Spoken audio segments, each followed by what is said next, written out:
The top stories. Republic Bank explains tough lending changes. The marriage rate falls to a new low. And fans mourn the death of a reggae star.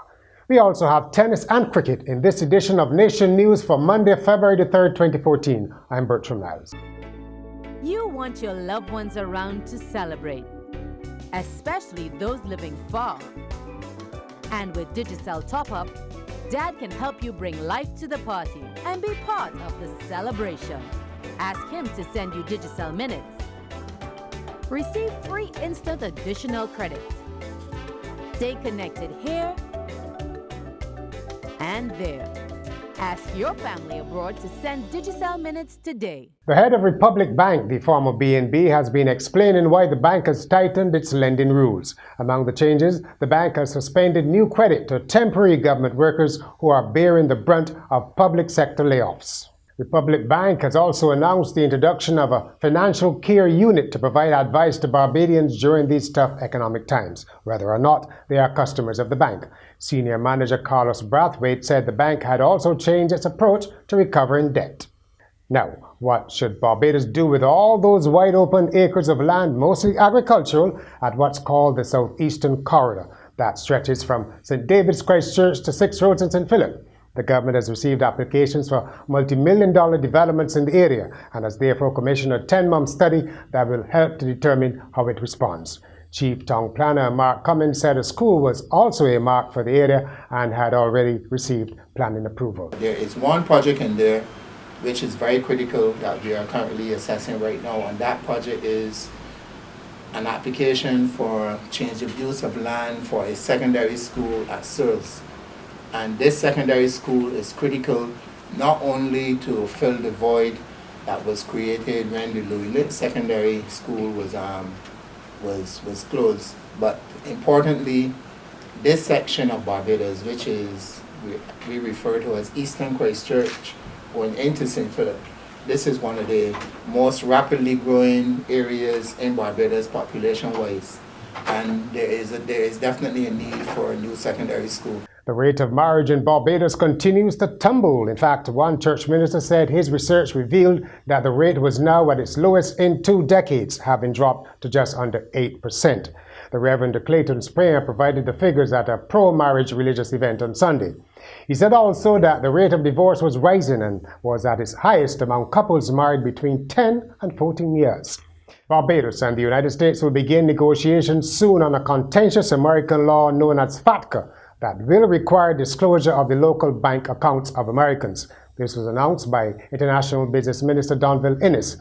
FATCA is aimed at ensuring Americans with accounts overseas pay their fair share of taxes, but small countries like Barbados say it may be a financial burden on them. Elton Gaskin, who heads the Barbados negotiating team, gave Nation News an update on the island's response. We have seen the intergovernmental agreements, the draft. We've had the opportunity to peruse them. We've already spoken to officials of the U.S. Treasury Department and the International Tax Council's office, who's responsible for FATCA, as well as senior personnel in the Internal Revenue Service in the U.S., who also have some responsibility for FATCA to determine the way forward. So we believe that based on the preliminary work that has been done, that we should shortly be able to conclude the agreement, at least by the end of April this year. At Courts, every day we bring affordability, convenience, innovation, and style to over 1 million customers in 11 countries. From homes to communities, we are proud to make a difference in the lives of many across the region. Courts, bringing value home.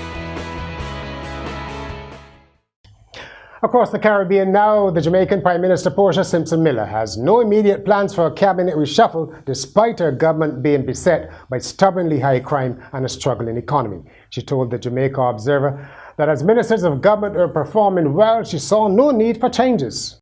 If ministers are performing very well, then I will not interfere. Because what I want is for the work to be done. And my cabinet given the charge of, and I believe in joined up government, that each area, if there's a challenge and the other area can move in to help, we work together. William Bunny Ruggs Clark, the lead singer of the band The Third World, has died just shy of his 66th birthday. He had been diagnosed with cancer and was in intensive care in a hospital in Orlando, Florida, when he passed away last night. Clark missed several shows in the band's 40th anniversary tour last year because of illness. He spent the last 31 years with Third World. The St. Vincent and the Grenadines Prime Minister Ralph Gonsalves has signaled that elections could be held ahead of the 2015 constitutional deadline. He has told supporters that his Unity Labour Party's annual convention to be on your marks. The party holds a one-seat majority over the New Democratic Party in Parliament. And briefly, workers at the Governing Council in Barbados staged a protest today saying their wages had not been paid for 15 weeks.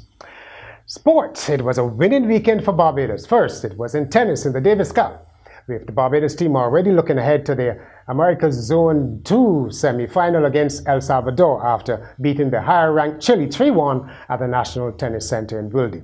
The local #1 Darian King beat Gonzalo Lama in straight sets on Sunday to ensure the Bajans advanced. Barbados will be seeking revenge against El Salvador at home in April, after losing the last two ties against the Central Americans. In cricket, Barbados were off to a winning start in the West Indies 50-over championship with a comfortable 28-run victory over Trinidad and Tobago at the Queen's Park Oval.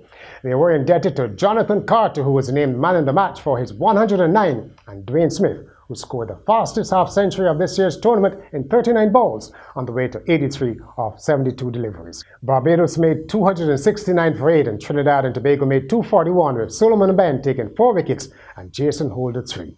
The victory has helped to take some of the spotlight from the expulsion from the Barbados team of Kirk Edwards, for reasons which have not been officially explained, though reports suggest it was linked to his failure to sign for the team kit.